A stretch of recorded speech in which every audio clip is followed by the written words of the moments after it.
I guess as you know, me and Frank went to Ethiopia for 3 weeks in February, and he was able to accomplish a lot, and I was able to hang on to his coattails and make sure I didn't get lost and do something silly. So I will leave Frank to open us in prayer, because he doesn't want to talk at all, and well, I'm going to make him. And then we'll proceed on with some fun excitement and games. Dear Heavenly Father, we give thanks and praise for your grace and your glory. We give thanks for brothers and sisters around the world who are learning more about you, going out and serving you in your capacity and your power. Be with them and watch out over them. Give them the words to speak, to witness to the area that they're at. And be with us this night and help us to glorify you in all that we do. Amen.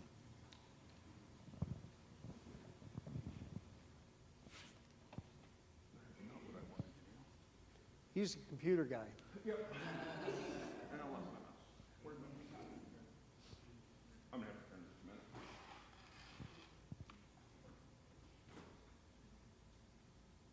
There we go. Excellent. So, where did my mouse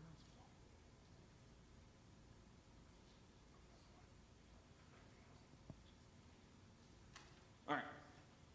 So, first off, we had some really fantastic Northern European music, and now we're going to go for some African music. So, here is these guys.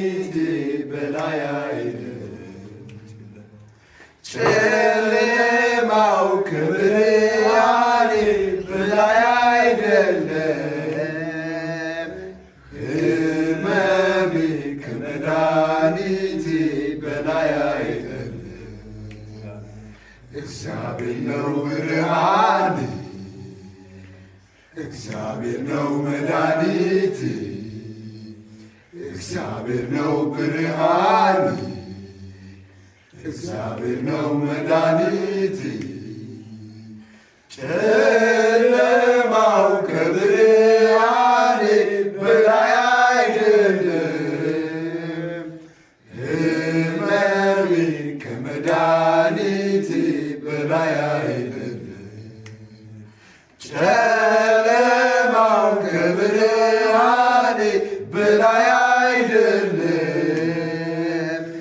ሕመሜ ከመድኃኒቴ በላይ አይደለም እግዚአብሔር ነው ብርሃኔ እግዚአብሔር ነው መድኃኒቴ እግዚአብሔር ነው ብርሃኔ እግዚአብሔር ነው መድኃኒቴ አለኝ ወዳጅ የማይከዳ ኑሮ ቢሆን ምድረ በዳ የቀረበው ሲርቅ ያጀበው ሲበተን ቀና ብዬ ሳየው አላጣሁም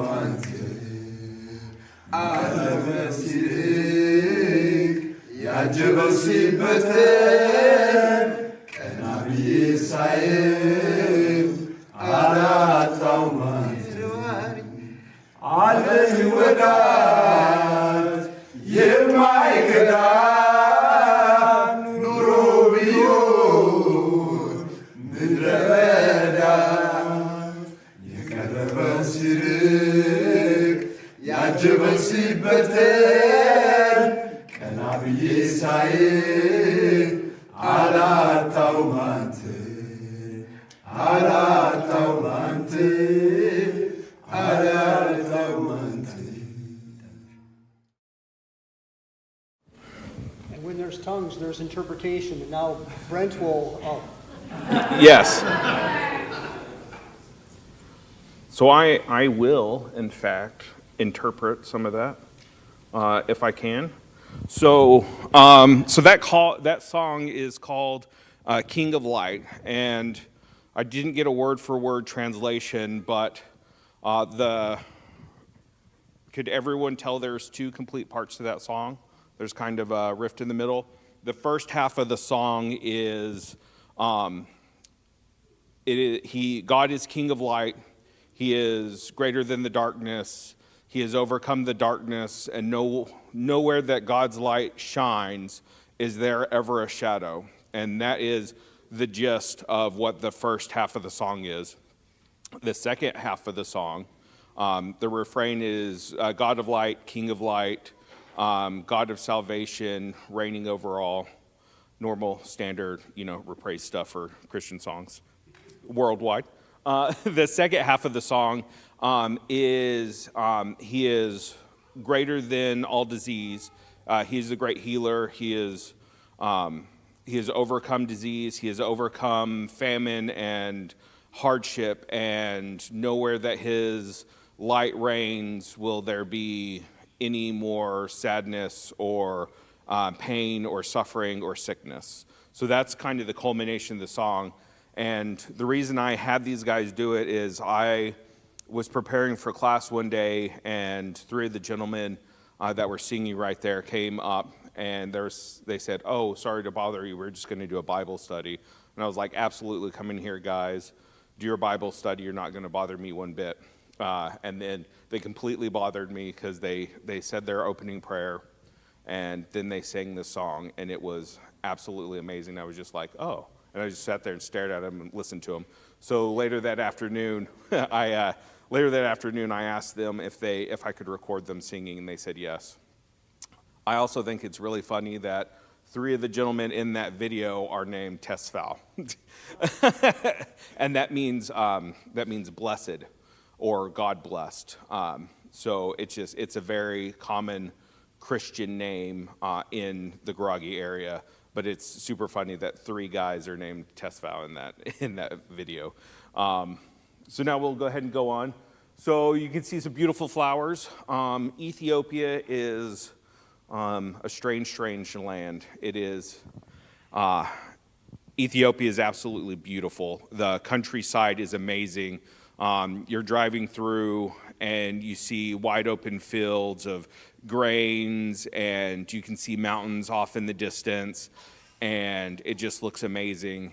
And then you take a closer look, and it is covered in trash, and it's super heartbreaking when you see this beautiful countryside and bright flowers everywhere, and I mean absolutely everywhere. You can see bright, beautiful flowers, amazing landscapes, and then there's trash. And then when you get into the cities, the smell of burning refuse and sewage and trash is literally everywhere. And for the first 3 or 4 days I was there, it just made me sick, like sick to my stomach, like physically sick. I was just, I had a head cold, and I could still smell the horrid stench of the town we were in. Which is the kind of the low point of the whole trip is this just the pollution problem. And I look at our green initiatives here, and you're just like, we don't know, like this is nothing compared to what it is other places in the world. And it is the sad part of my entire trip to Ethiopia. And Frank said it's everywhere in Ethiopia. He's been other places too. So. And Corey said that he saw that. I know there's several of you that have been here, and all of you know of that problem. It's just getting worse, and there's no real way to solve that problem. So that's something we should pray about, is for them to find a way to clean up the garden that God's given them. Okay. Oh, all right. So here is where me and Frank spend about 95% of our days. So if you look at the big building, this is the nice schoolhouse that the Ethiopians have been in for, 12 years now? For about 12 years now. And this sign is on the back side of the school, and it's the plaque that it commemorates the Cali Hewitt Church building the Bible school. It's got the date of building on it. It's fantastic. I should read the sign that I took a picture of better. That's awesome. But yeah, so this is the school on the outside. We've got a couple other pictures on the inside. I'm not really interested in buildings so much, but I wanted to at least show it because the next slide I think is really relevant. So this fine gentleman right here is Daniel. He strangely does not have an African last name. His last name is Johannes, so it does not sound African at all. But the blue building you see behind him was actually the first schoolhouse that the Groggy Church was using to conduct classes in. So before they built that nice building, they were in these small, tiny little cottage rooms. There's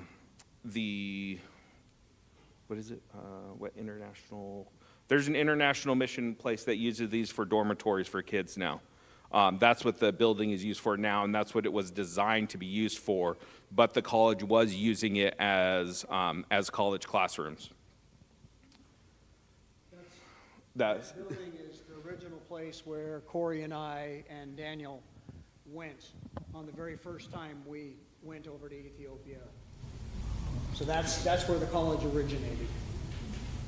Can everybody hear Frank when he talks? Okay. All right, and this is just another view of the school, so you can see it. It goes down here, hill sloping towards a river, so students got a good workout every day. More of the super fun. If you look up there, I labeled the next set of slides "Because Ethiopia," and they're labeled that because every time I ask Frank a question of why is something like this, or why is something done this way, or what is this, or how is it done like this, any sort of, one of the 1,001 questions I ask Frank on a daily basis, he would always answer, "Because Ethiopia." And that was my standard answer. And at the end of our trip, I would say, "Hey, Frank, why is this?" And he would just look at me and be like, "Because Ethiopia." And I would just move on with my day because I knew that was the only answer I was getting. If you can tell, they keep good use of their tires. So you can see some metal coming off on one. The other one has literally zero tread left, and most of the metal is gone off of it as well. Also, you'll see the oil stain that is stretched underneath the truck. This is an industrial-sized truck. It's about 12 to 15 feet long, and the oil slick starts at the back tires and goes about 4 feet in front of the cab of the truck. So it's a huge, just massive oil stain, further showing their inability to have, good control over their environment.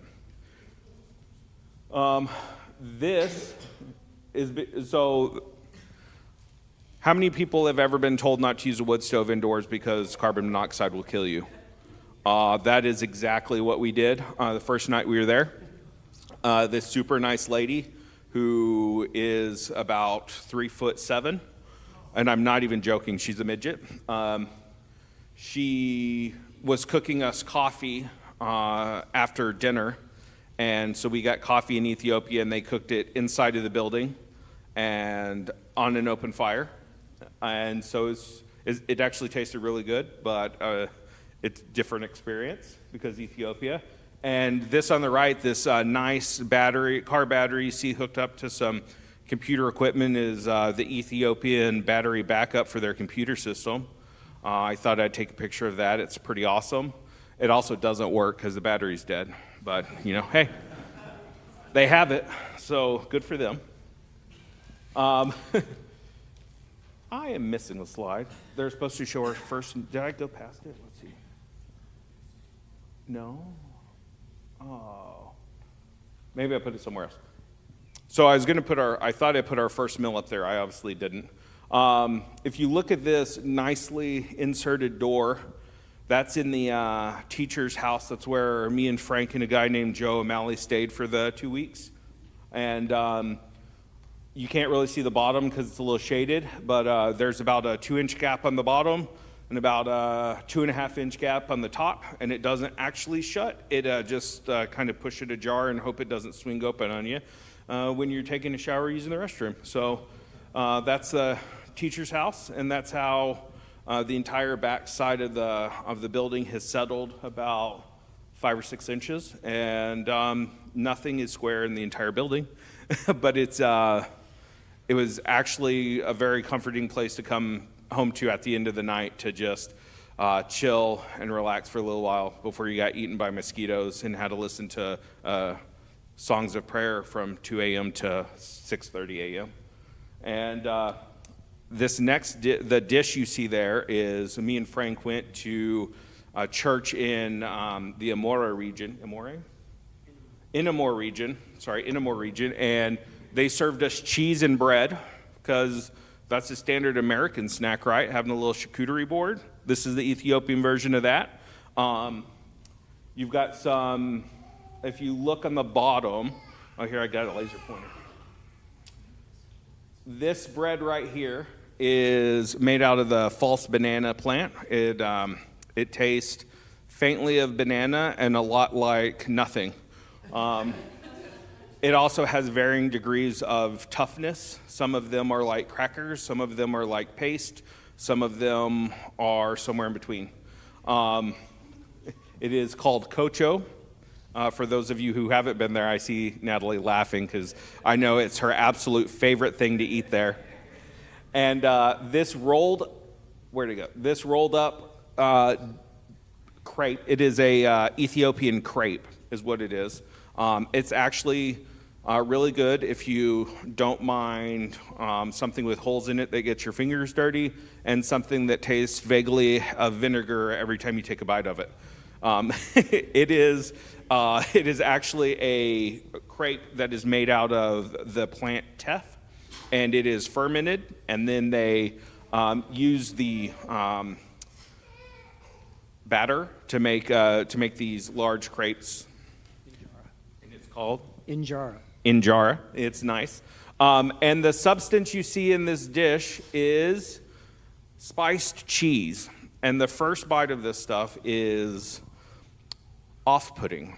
The second bite of it is okay. And the third bite of it is, this is pretty good and I can eat this. And so then you eat more of it. And it's all right after the first couple of bites. But it is far different than anything Americans are used to. But it actually ended up tasting pretty good. I can't use this to click. Next. Oh, there it is. I put it in the wrong spot. Sorry. So we'll skip this first picture. Actually, I won't. This is my slave spot. Frank refused to cook while he was there because he knew that there was an individual that was pretty good at it. So this is where I cooked 3 meals a day.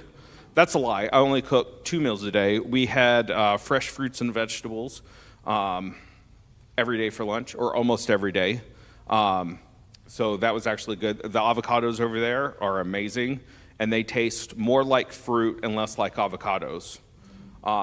So I never understood how Asian people could put avocados in smoothies, because all I've ever had is Haas avocados out of the grocery store. And I was like, how could anybody make a smoothie out of this? It just sounded gross to me. It doesn't fit the profile. It's like a tomato smoothie. It's like, why? But then after I had their avocados over there, and they are sweet and have a floral taste to them, but it also has that creamy texture of avocado. And I was like, actually, this would be really good in a smoothie, and I could eat some of these. Frank had a couple of smoothies over there this time, didn't you? Oh, you didn't? Oh, never mind. I thought he had. I know Joe had some, and Joe really liked the avocado smoothies. But yeah, so just joking. That is the kitchen we had. It is about the size of the bathroom that we have upstairs here. It was really small. We had one burner for the majority of time that we were in there, because the electric side of the stove burned out, so we had one gas burner that worked. So we made lots of meals with one gas burner for the 3 guys, which actually worked out pretty good because we don't eat a lot of extravagant meals in Africa, unless we're with Asval, and I'll show you some of those later. So this first meal, that's called, it's kaiwa? Is that, no. I got it in my pocket, but I want to pull out my phone. Here, hold this. I'm going to do it. I got to figure out what the name of that stuff is, or it's going to eat at me all night. Maybe. All right, let's see. Yes, kaiwa. So both of those dishes you see in front here, the red and the yellow dishes, are called kaiwa. It is meat that has a spicy, vinegary type sauce with it. The next thing you see back there is carrots and green beans. Pretty awesome. Good. Then we've got some roasted beets, some cabbage. We've got bread here, and this back in the back is a dish called sheklitibs, and it is absolutely amazing. It is so that underneath the meat there is a burner, and it's still cooking as it comes to the table, and it is fresh chopped up beef and hot peppers and onions and some herbs that are roasting in this dish as it comes to the table, and you get to eat it, and it's absolutely amazing. And Frank tells me he's had it twice, and I'm like, why don't you have this more? Because this is like one of the best things I've had there in the 36 hours I'd been in country. But it was really good. I like this red one. It was really spicy and a little bit vinegary, and I really liked it. The yellow one was kind of bland, and it's got a slightly different flavor, but I liked the red one more. But it was really good, and we enjoyed it. That was at Tin Kier's house. So the SIM host that helped us out is named Tin Kier. Some of you who have been to Ethiopia or regularly converse with him will know who that is. But this is at his house, and he hosted us. It is also where we had coffee with the tiny lady making it inside the house. That's all in the same place, and it was a really good night, and we had super tasty food, and we really enjoyed it. This next meal, I've got lots of food pictures because I like food. I'm sorry. So this next one is at Asval's house, and if anyone has met Asval? How many of y'all? Can anyone for 5 points tell me what is Asval's favorite food? You're not allowed to answer, Frank. Raw meat, and you said it's kitfo. It is. So this dish right here in front is cooked kitfo for us white folks. So kitfo is a mixture of ground meat and a spiced butter. I say ground, it's chopped. They don't actually have grinders there, really. They have choppers, and they chop things up. That sounded weird. Sorry about that. So they chop up meat, and then they cooked it for us, and then they put spiced butter on it, and it is Asval's absolute favorite meal. And anytime he has guests over, he uses it for an excuse for his wife to make kitfo for whoever his guests are, because he loves it. So he was really extravagant. We've got kocho and injera, and then we have white bread here, which is not something they normally have with their meals, but they gave it for us because it was a special occasion. The green stuff you see here is spiced, chopped up cabbage, and it was delightful, especially because Asval's wife is a really good cook, so it is really good. You have more roasted beets. You have mixed vegetables back there in the back, and strangely, when they have really nice meals, one of the things that they give you with all the nice meals is scrambled eggs. I don't know why, but they do. Every nice meal we had, every special meal we had scrambled eggs with it, and so that was different, but we really enjoyed it, or at least I did. Frank? So it was good. It was good. I got the nod of approval. He approves. So what other picture? This is, so, sorry about that. This is Corey's favorite subject of the day. So we did a large woodworking project when we were there, and we built them a stage for graduation ceremonies and stuff like that.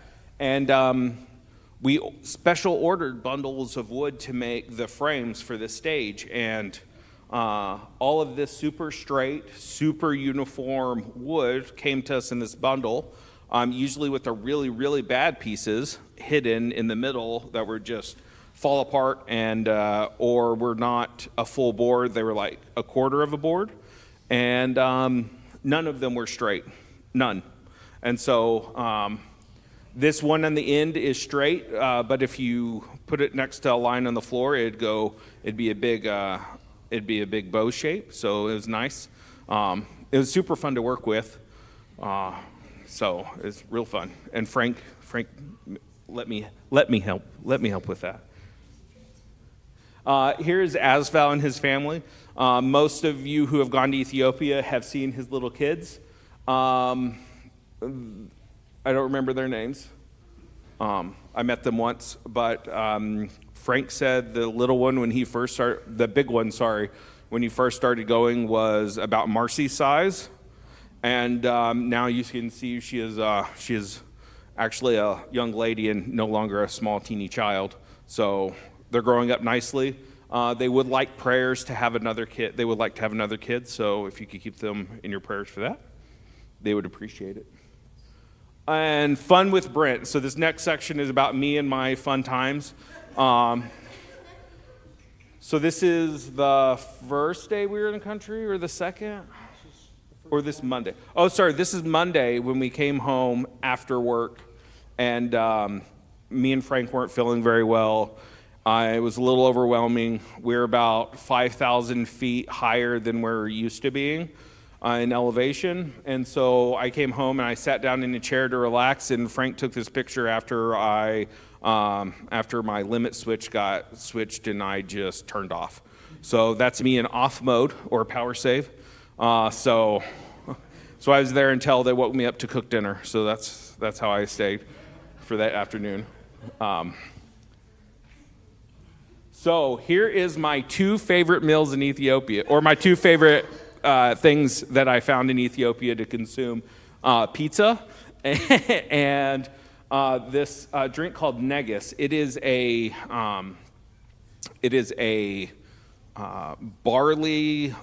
malted barley drink that's flavored like coffee. So if you really think about it, it tastes like a coffee soda is what it tastes like.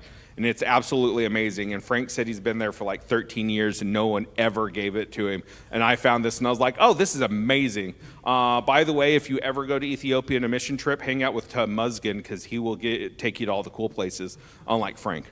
So, oh, sorry, Frank. And the pizza is actually strangely really good. It is nothing like American pizza. So it has a bread crust like we're used to. It's got plain tomato sauce from ground up tomatoes that they have in country. It has chopped up meat on it, and then it has slices of tomatoes. And it has onions and hot peppers. And if you see these yellow things, this is the special pizza. Can someone tell me what those yellow things are? One of the kids. Yes, sir. Eggs. It is scrambled eggs on a pizza. You're right. Because it's special. Eggs are special, and I don't know why. But it actually tasted really good. And we had some spicy sauce to put on it, and it was really tasty as well. No one ever told me what the spicy sauce's name was, so I don't know. Yes, my love. Why don't you tell them what happened when you asked for recipes so you could try it? Oh yes. Can anyone tell me if I'm a boy or a girl? Yes, we can tell you. Yes, I'm a boy. So I would ask people for recipes and how to cook stuff, and they would look at me dumbfounded and wonder why a man wants recipes, because men don't cook. So why would I want a recipe? The only time I got close to getting an actual recipe is I said, ma'am, this is really good. Can I have the recipe? And she looked at me like I was stupid. And I said, I want my wife to make this for me when I get home. And she goes, oh, well, all she has to do is put this with this, and then she can make it. Fantastic. I love it. It's great. She's like, yeah, just have her get some meat and the spices and put them together like she should. Okay, great recipe. Thank you for your time. And so then I moved on with my day, and I never got a single recipe in all of Ethiopia because men don't cook. So just to let you know, and if anyone knows me here, you know I go against the Ethiopian grain in that respect. Oh, speaking of Temuzgen, this character right here is me and Temuzgen were hanging out in a Bajaj for about an hour as we drove to church one morning. Temuzgen is a fantastic guy. He is full of laughs, and we had a fantastic time today. He's super smart, so it's really fun to hang out with him and joke and have a good time. And as we were going to church, actually this is on the way home from church. I have my tie off. So we got in a Bajaj, and I'll have a picture of one of those later. And we drove an hour and a half out into the middle of the wilderness, and there's literally nothing around us. And Temuzgen taps the driver on the shoulder and says, "Okay, this is us," in Ethiopian. I had no clue what he's actually saying. So we got out of the Bajaj in the middle of a highway with nothing around, and there's a little church. So we start walking, and there's a little church about, I don't know, probably 1,000 feet down the road. There's a little hut off the side of the road, and you have to walk down a steep incline to get to this church.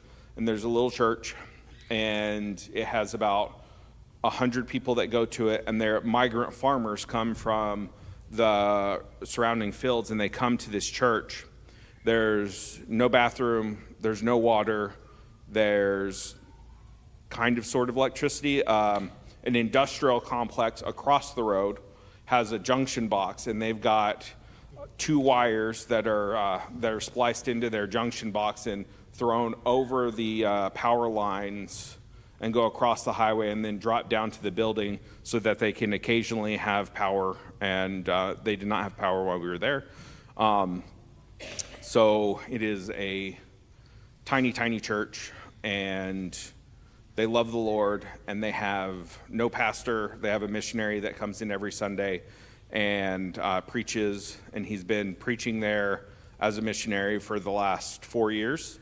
And so hour and a half Bajaj. So it's probably 8 kilometers from town, about between 8 and 10 kilometers from the nearest town, which is Gubre, for those of you who know the Ethiopian landscape a little bit. So we're about 8 kilometers out in the middle of nowhere. And after church, we talked for a few minutes, and I'm talking like 2 minutes. We talked, said goodbye to the pastor. The pastor prayed over me and Temuzgen, and me and Temuzgen went for a walk, and we hitched a ride on a Bajaj, luckily. We were walking back, and he's like, we're going to be walking for a while if we don't get a Bajaj, so you might want to pray for one. And we were walking for about 1.5 kilometers before we got a ride, so he said we did good. But anyway, I forgot to mention, I was going to mention this earlier, sorry. Temuzgen, for all of his laughing and good-natured fun and kindness, he gets in the pulpit and he turns into a fiery, just go-getter. He just jumps in and just goes at it, and he is super, super fiery and on fire for the Lord. He's also trying to get into the Master's College in California to get his master's degree in theology. So to give you kind of a loop on where he's at in his ministerial pursuits. So he would like prayer for getting into the master's program there. This fine gentleman right here, it looks like he is tiny, and that's because he's about a foot shorter than Frank is. He is a really great guy. His name is DeWitt, or David, or Dave, and he is the accountant at the school, but he actually helped me teach computer classes to the students there at the Bible school. And he's super talkative. He actually makes Frank seem talkative, just to put that into perspective.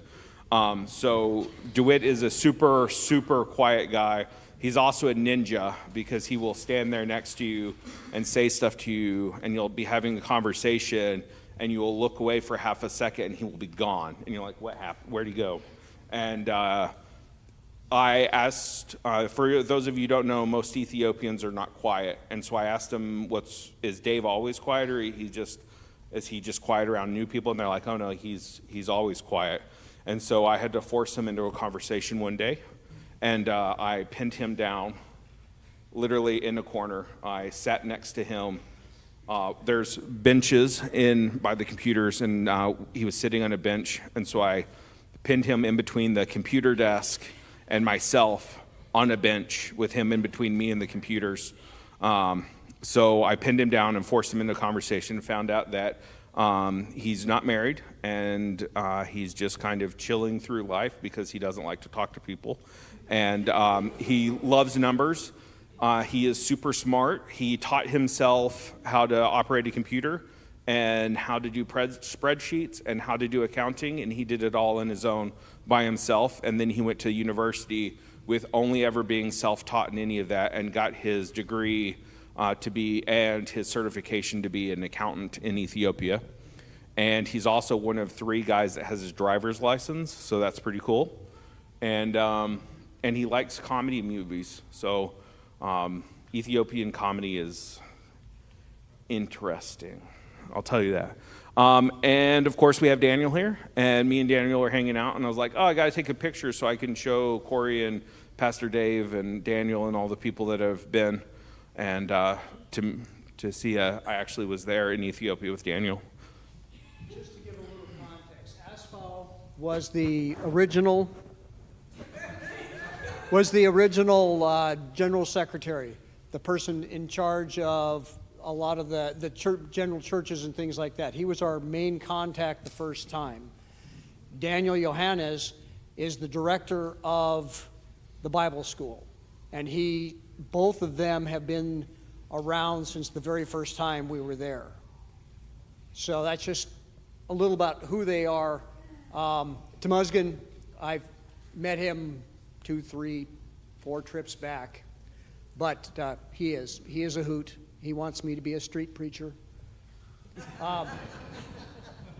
It's because Frank is secretly on fire for everything. He just keeps it down. He also, Temuzgan told me that Frank is a upstanding, law-abiding citizen in the United States. When he goes to Ethiopia, he likes to break into people's houses. Mainly, him and Temuzgan like to break into Temuzgan's house because he left his keys inside and they were locked indoors. So he had to break into his own house. So that was super fun. I got to learn all about that. He also is the one that told me that Frank's new nickname is Hammer, because their nicknames, a nickname for someone is usually a tool or something that is common around the house. And I was like, oh, well, Frank should definitely be a hammer. And so they thought that was absolutely hilarious. And Frank's new nickname is Hammer. So in case all of you all want to know. These 2 little girls, my sweet Liberty Liberty and Camille and Janelle made little drawing kits for the Ethiopians, children. And so I was giving this one to these 2 little girls that went to church with us the first Sunday we were there, and they would run up to me and they would touch my hand and then run away as fast as they could, and they do that several times. And whenever the little girls were with me here, I was giving them, and they would stand as far away from me as they possibly could, and they would touch the items and grab them and pull them away as fast as they could. And I asked Daniel, who was with me, he's the one actually taking this picture. I said, Daniel, why are they so afraid of me? And they said, well, you're white, so you're going to steal their color and make them white too. So they were scared of me stealing the color from their skin because when white stuff, when something dark touches light stuff, it gets dirty. And so it's taking the color away from them. So they were afraid I was going to take their color, so they didn't want to get too close to me. But they were kind of cute, mostly. And they're a little persnickety, and their two brothers were really nice. Not persnickety, precocious. That's it, precocious. They're just little kids, so they were fun.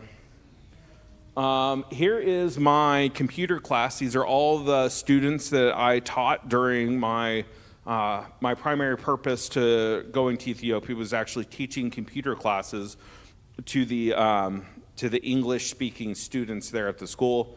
And here is the total sum of everyone except for Dave on the end here, and he helped teach. Everyone else there was in class with me, and I got to teach all of them very, very basic computer skills.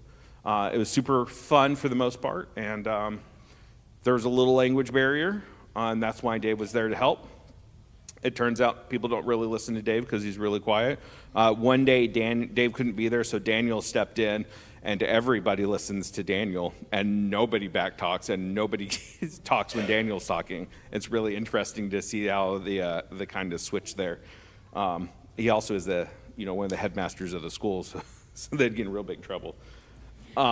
And here's another picture. These are just the guys working and doing. This is right before we sang the song, by the way.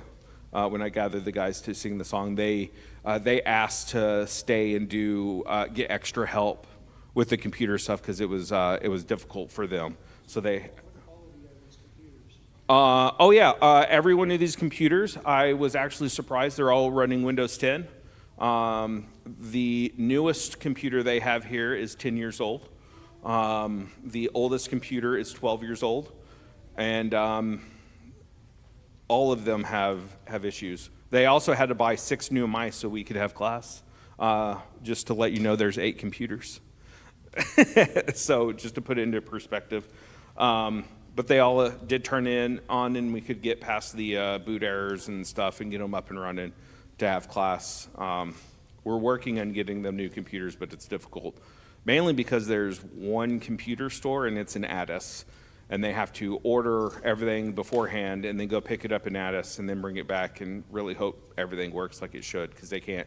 Addis is about between 4 and 5 hour drive from the school to Addis, so it's not like you can just run to the corner store and pick it up. Oh, fun with Frank. I found out something about Frank when I was in Ethiopia, and anyone that's hung out with Frank probably knows this. Frank, it turns out, though he's quiet and very, very severe, he actually is a huge softie, especially when kids are around. And so I told Frank's secret to everybody. So if you want Frank to soften up and be a cute little guy, you just put him around kids.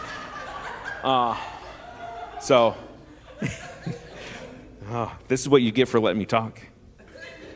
All right, and so this is Frank's primary purpose in going to Ethiopia, and is to build a stage for them to do graduations and presentations on. Here on the left-hand side, we've built all the frames to make the stages, and this one is Frank putting the finishing touches on the stairs. But I wanted to get a picture of Frank actually working instead of Frank bossing me and Joe around. So this is the final product. This is Frank's hard work. I say that in jest. Frank actually was working every day to get the stage built. He also built a podium while we were there. So Frank was super busy all the time, and we'd get there in the morning. We'd have a few minutes where we checked our email and we did stuff like that. I tried to call my wife every day because, turns out I kind of like her and the kids. It may be bordering on love. So don't give me a dirty look. I love my wife. I love her, okay? I love her. Not question. I put a ring on it. Sorry. So this is the culmination of Frank's hard work, and he did a really good job. And turns out Frank is a pretty good carpenter, and he does a really good job being a handyman while he's there. And he would love nothing more than to not touch any tools and spend every minute of every day with the students and learn more about them and be with them. But he wants to definitely bless the students and bless the school. So he does all of these super fun projects while we're there. Here is, because Ethiopia, we bought a rug or a carpet to fit the stage and be what it was supposed to be. And then while me and Frank were out doing something, the Ethiopians decided they were going to install the carpet, and they put the carpet sideways and then cut it down to size that didn't actually fit. So that's what they're doing here. They're cutting it down to size. As you can tell, they missed a strip over here. So it was fun. We got it to work though. It was good. Here's the podium that Frank built, and if you can see on the chalkboard, Frank actually did teach some English classes while he was there, and this is some of Frank's teaching on the blackboard. I should have put a picture of the actual. We have a better picture of the blackboard, but there's no students or anything in it, so I just kind of glossed over. But that's the podium he built, and here's slave labor in work. As Frank told me and Joe how to put the frames together.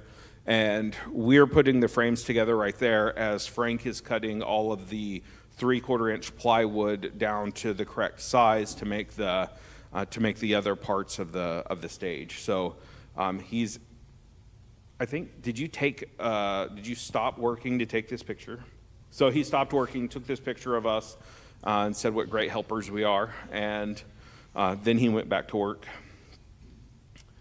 There's the Bajaj. This, my fine ladies and gentlemen, is a Bajaj, and it is just as fun to ride in as it looks in this picture. They are rickety and bouncy. They have no shocks, and it is particularly nice whenever you're going off-roading across the countryside in Ethiopia in them, which me and Frank did on a faithful Saturday afternoon when we went out to the Amora region. And we visited 2 churches out there. It's where we have the cheese, and we also visited a church that is under construction, and we also saw a really cool tree that we'll show you a picture of and give some explanation of that later.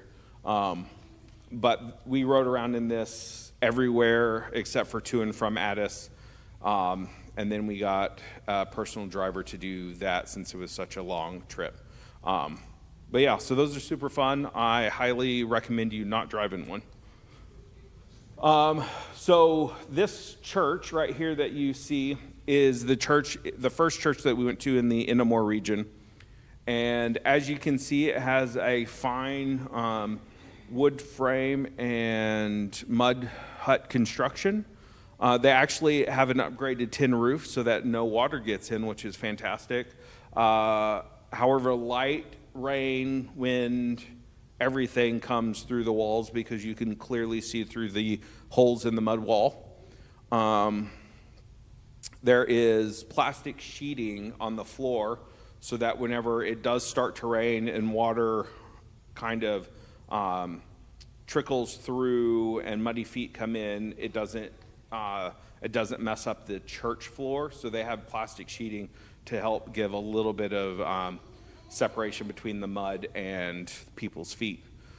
This is their pulpit. All the chairs in the sanctuary are either the blue plastic chairs you see here, or they are handmade wooden benches. And this is in a really anti-Christian region of the Garagi area, and there is it's kind of, well, it's really rough. There's a lot of persecution, and it's not the greatest, but it is it's pretty fantastic to see, really hardcore Christians in these really out in the middle of nowhere areas. This is you can tell a little bit more about This area is like 98% Muslim, and so the people that are attending this church here, they're coming 6 to 10 kilometers by foot to go to service. Again, reception from the locals is not a nice thing.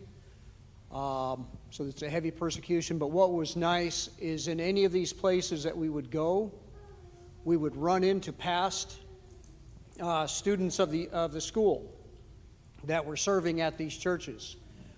So that was really encouraging to see that the school is serving a very major purpose on getting the people some theological background and some teaching, and that the students are actually out in the field serving in very difficult areas. So, let's see. Let me look at my notes. Here we go. So there have been 148 graduates of the Bible school, and 142 of them are actively teaching, preaching, or doing mission works for the church. So it is almost at 100%, and that is absolutely fantastic. I'm also going to speed it up because I didn't realize it was so late. All right. So the church next to it with the red is the brand new church that is being built. Why is this not working anymore? There we go. So this building, I call it the bad building. It's a bad building because this structure you see here started being built 10 years ago, and they've made zero headway on it in 10 years. So it's just kind of stuck in perpetuity. This is what we're trying to build. These are what they are trying to build. This is a brand new church. This is the outside of it. It is complete. It's almost like a barracks kind of building. It is complete concrete. It's got concrete floor. It's got a nice metal roof, and it's pretty large. It's about almost the size of the sanctuary, the whole building is, and it actually has toilets and electricity. So when I say toilets, it's got holes in the ground and doors in front of them. So yeah, it's good stuff. We got to build more of these. And this, actually, we're at the end. Good. So this is the culmination of our trip. You see most of the staff of the school around Frank, me, and Joe O'Malley, the guy who went with us from Eastern Washington. And this is the day we got these amazing shirts, and they gave us super cool statues and coffee cups. And that is the summation of our trip to Ethiopia. a little bit about the school. They're getting accredited for a 4-year degree program. So they're in the process of that. So that can be something definitely you can pray for. There is another batch of students getting ready to graduate in May. Between the degree program, the Amharic class, and the English class, there should be about the extension course and the evening course. There should be another about 38 graduates. This will be the first class for the extension class and the evening class to graduate, because they take the 2-year program, and because these are elsewhere or in the evening, it stretches out to 4 years. Let's see, anything else? So for a student to go to school, it costs between $312 to $516 US dollars per year. And so we got the updated numbers, Corey. That's the updated numbers, so you know. So that's how much it cost. And can I tell them that we're? So I guess I'll tell them. So we at the last meeting, the missionary meeting, we had some funds that were unencumbered in that account. So we voted that we would help support their scholarship program, and so that we can help some of these students get to school. Just to put it into perspective, the cheaper of the programs is 45,000 birr, which is their currency, and the average person makes about 3,000 birr a month. So you can tell it's a very big amount of money for them and not for us. So we can help, and we really wanted to help, so we did that. And now I'm going to close in prayer, and then Corey's, you want to come up first? All right, we're going to close in prayer. Corey's going to come up and say stuff, and then we'll be here for questions. All right. If you'll, you want to pray, or you want me to? If you'll bow with me. Dear Lord, thank you so much for letting us present today and tell our lovely congregation about our trip to Africa. Thank you for letting us have a safe and successful trip to Africa, Lord. And please bless our brothers and sisters over there that are learning to be better Christians and doing great things in your name, Lord. In your precious Son's name, amen.